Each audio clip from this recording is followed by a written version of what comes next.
انتخابات کے لیے بنایا گیا ماحول شفاف نہیں، پی ٹی آئی رہنما اسد قیصر کہتے ہیں پاکستان تحریک انصاف پر سارا ظلم و جبر مسلم لیگ نون کر رہی ہے۔ الیکشن کروانے اور سمجھتے ہیں کہ فری اینڈ فیئر الیکشن ہو، تو یہ کوئی جو اس وقت جو ماحول آ رہا ہے فری اینڈ فیئر الیکشن کا نہیں ہے۔ ہمارے خلاف نعرے لگاتے تھے کہ یہ سلیکٹڈ ہے، یہ سلیکٹڈ پلس ہے۔ اس قسم کی الیکشن کو کون مانے گا؟ ہمارے ساتھ جو ظلم ہو رہا ہے یہ مسلم لیگ کر رہی ہے، یہ نواز شریف کر رہا ہے۔ ہم اللہ کی حضور جو ہے نا اپنا کیس پیش کریں گے، ہم اپنی جدوجہد قانون اور آئین کے اندر رہتے ہوئے وہ ہماری لیگل ٹیم دیکھ رہی ہے، وہ جو مجھے اس کے ابھی پتہ نہیں ہے، میں ادھر اندر ہوں۔ تو عمران خان کے علاوہ کوئی پی ٹی آئی نہیں ہے، Imran Khan P T I اور P T I Imran Khan ہے۔ بلاول کی ابھی تربیت کرنی ہے، مجھ سے زیادہ ٹیلنٹڈ، پڑھا لکھا اور بہتر بولنے والا ہے، لیکن تجربہ ہوتا ہے۔ آصف زرداری نے ایک انٹرویو میں کہا ضروری نہیں نون لیگ اکثریت پارٹی ہو، پہلے ان کو ہم نے موقع دیا، اب ہمارا چانس ہے، انہیں پی پی کو موقع دینا چاہیے۔ سابق صدر کا کہنا تھا پی ٹی آئی سے اتحاد کے لیے 6 وزارتوں کی پیشکش کی گئی، لیکن وہ مائنس زرداری پی پی چاہتے تھے۔ انتخابات میں 130 نشستیں تو ابھی سے نون لیگ کی ہیں، نواز شریف دورے کریں گے، تعداد اور بڑھ جائے گی۔ لیگی رہنما جاوید لطیف کہتے ہیں زرداری کو بلاول سے متعلق بات پبلک میں نہیں کرنی چاہیے، لگتا ہے آصف زرداری اپنی پارٹی سے متعلق ہی بیانات دے رہے ہیں۔ 30 سیٹوں سے اوپر آج بھی ہم لے رہے ہیں، جب نواز شریف نکلیں گے یہ تعداد انشاءاللہ بڑھنے کی امید ہے ہمیں۔ باپ بیٹا ہے اور گفتگو لیکن پبلکلی اس طرح شاید ان کو نہیں کرنی چاہیے تھی۔ تو میں سمجھتا ہوں کہ بلاول صاحب بھی ایسی گفتگو کر دیتے ہیں کہ زرداری صاحب کو اس طرح کی بات کہنا پڑتی ہے۔ کل زرداری صاحب کو سن کے یہ لگا کہ وہ اپنے گھر کے متعلق کہہ رہے ہیں۔ پیپلز پارٹی یا کوئی دیگر جماعت 18ویں ترمیم کو رول بیک کرنا یہ ریاست کو نقصان پہنچانے کے مترادف ہے۔ زرداری صاحب نے جو کچھ کہا ٹھیک کہا، زیرک آدمی ایسی ہی بات کرتا ہے۔ زرداری صاحب پاکستان پیپلز پارٹی پارلیمنٹیرین کے صدر ہیں، ٹکٹ وہ دیں گے، ان کے دستخط چلیں گے۔ پیپلز پارٹی کے سینئر رہنما خورشید شاہ کی پروگرام آف دی ریکارڈ میں گفتگو۔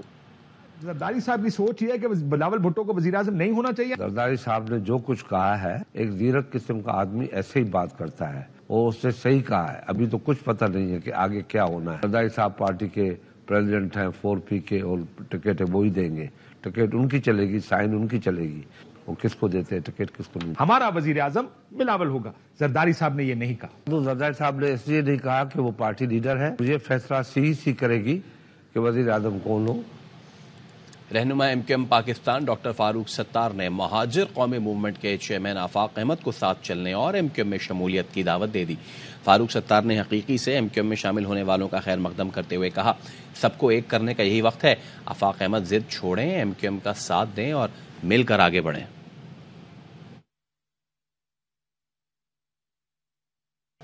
افغان حکومت نے اپنے ہی شہریوں کے لیے زمین تنگ کر دی۔ افغان باشندوں کو اپنے ملک واپس پہنچنے پر بے شمار دشواریوں اور رکاوٹوں کا سامنا ہے۔ افغان حکومت نے پاکستان سے واپس جانے والے شہریوں کو قبول کرنے سے انکار کر دیا۔ افغان حکومت نے وطن واپس پہنچنے والے افغانوں کو رہائش کے لیے کوئی خیمہ نہیں دیا۔ اسی معاملے پر بات کرنے کے لیے ہمارے ساتھ موجود ہیں بریگیڈیئر ریٹائرڈ وقار حسن۔ بریگیڈیئر صاحب بہت شکریہ سر، ARY کے لیے آپ نے وقت نکالا۔ کیا ہی تعجب ہے کہ افغان حکومت نے اپنے ہی شہریوں کو قبول کرنے سے انکار کر دیا۔ آئی تھنک یہ بڑا انفارچونیٹ ہے۔ اس میں آئی تھنک 2 امپورٹنٹ چیزیں اگر آپ ٹائم دیں، ایک تو افغانستان گورنمنٹ کا اپنا بیہیویئر ہے کہ اگر اسلامک گورنمنٹ ہے جو وہ کلیم کرتے ہیں، تو اسلام میں تو آئی تھنک مواخات کا سسٹم ہے، اسلام میں تو ٹریڈیشن فتح مکہ کی کہ جب سب کو معاف کر دیا گیا، تو آئی تھنک یہ بیسک پرنسپل 2 فالو کر لیں تو کوئی ایشو نہیں ہے، بیکاز ان کے اپنے لوگ اپنے گھروں کو جا رہے ہیں۔ دوسرا یہ کہ وہاں پہ ان کی جب یہ لوگ آئے تھے ادھر انلیگل امیگرینٹس، ان کی جائیدادوں اور کمرشل پراپرٹیز اور زمینوں پہ قبضے بھی ہوئے ہیں۔ وہاں کافی سارے مافیاز ہیں جو کابل میں یا بڑے شہروں میں کام کر رہے ہیں۔ دوسرا یہ ہے کہ بھی اگر افغان کلیم کرتے ہیں اور انڈیا کلیم کرتا ہے کہ ان کی اکانومی بہت اچھا پرفارم کر رہی ہے اور افغان کرنسی شاید دنیا کی بیسٹ کرنسی ہے، تو آل دا مور ریزن یہ جو 17.5 لاکھ لوگ ہیں یہ جائیں اور کنٹریبیوٹ کریں اکانومی کو۔ باقی جو انفارچونیٹ پارٹ ہے وہ یہ پاکستان کی اسٹیریو ٹائپنگ ہے کہ سوویت ٹائم پہ 50 لاکھ افغان ہم نے اکوموڈیٹ کی، ہم نے دلوں کے دروازے بھی کھولے اور گھروں کے بھی، اور برے بھی ہم بنے۔ ابھی 17.5 لاکھ اور آگے، تو اس کا بھی، اور وہ انلیگل ہے اس میں جنہوں نے واپس جانا ہے، تو وہ بھی سارا بلیم پاکستان پہ جی کہ آپ رکھیں۔ اٹ از ویری اسٹرینج کہ ایک اسلامک گورنمنٹ اپنے شہریوں کو